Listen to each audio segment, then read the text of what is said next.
Hello, and welcome back to Reviewing with an Advantage. This episode, we're going to be reviewing Witch Fated Souls by Angry Hamster Publishing and Elizabeth Chipra Ditku.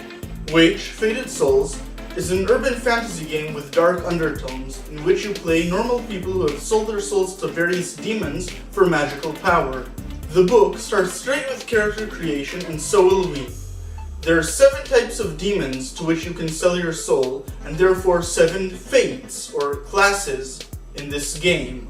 Each fate is unique, not only in the spells that it knows how to cast, but also in the magical abilities and bonuses that it gets throughout the game. I'll be discussing the various fates more in depth in the examples of play video for Witch Fated Souls. Now let's talk about the game's unique magic system, in which each spell is separated into 6 cantos and a cantrip. These are all tied together thematically under a single spell. A neat point about this game's spell system is that there's no limit to how many times you can cast a certain canto. Instead, each time you cast a canto, the chance for you to botch raises for the next time you cast it. For example, the first time you cast a canto, you only get a botch on a Snake Eyes, a double 1. However, the next time you cast the same canto, you botch either on a result of a 2 or a result of a 3 on the dice. It's also worth note that even though casting is the main magical ability, and it's even recommended in the book that no one not take casting, there are 5 other magical talents that are all fleshed out and can allow you to do other things that are unique to them. Another important point about the spells in this game is that there exist higher level endgame level spells.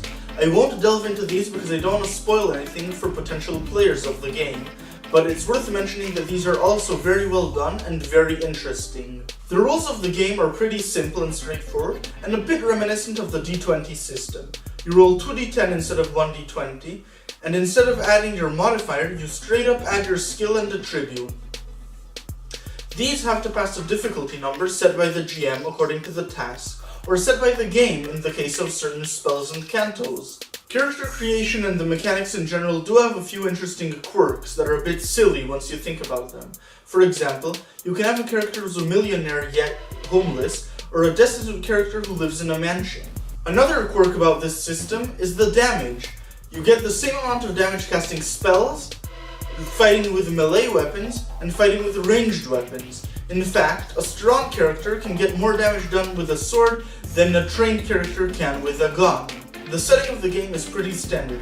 You have a menagerie of supernatural creatures, however none of them are explored in depth in this book. This is good as it doesn't draw focus away from witches, which are the focus of the game. The witches also have an origin story involving the Morrigan and the Dagda, the first witches, and the Fomori, the first and greatest demons.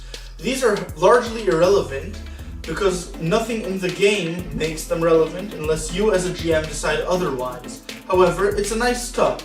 I do feel that the political setting is a bit lacking.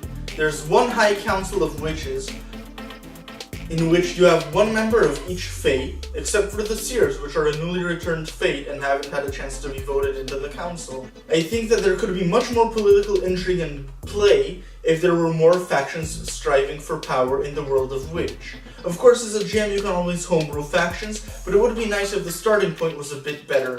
The bestiary in this book is actually pretty fun, and one of the most well done bestiaries I've seen in a core book in a while. It has stats for monsters, elementals, creatures, humans, and even major and minor demons. The rest of the GM's part of the game is crucial to running the game, especially those higher level spells I mentioned earlier. The GM's advice is very well done, and guides you through use of high level spells and high level campaign arcs.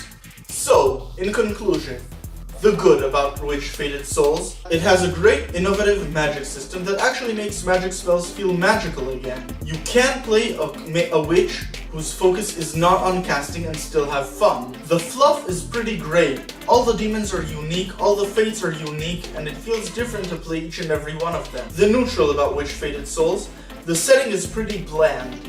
That is, nothing makes it pop and there's nothing unique about it. However, some GMs prefer it this way, homebrewing everything for themselves anyway.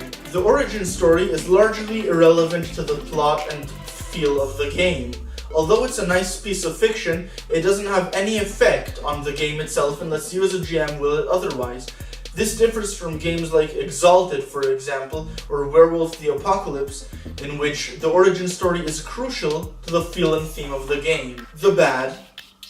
There's a few silly rules here and there, especially with combat and damage, and the rules don't mesh well with the magic system. In fact, it feels like the magic is limited by the rules and not cohesive with them. So my final thoughts. I would recommend this game to anyone, but especially to two types of people. Fans of urban fantasy, and people who want to see a unique, innovative magic system in play. That's it for this time. Don't forget to like, share, and subscribe.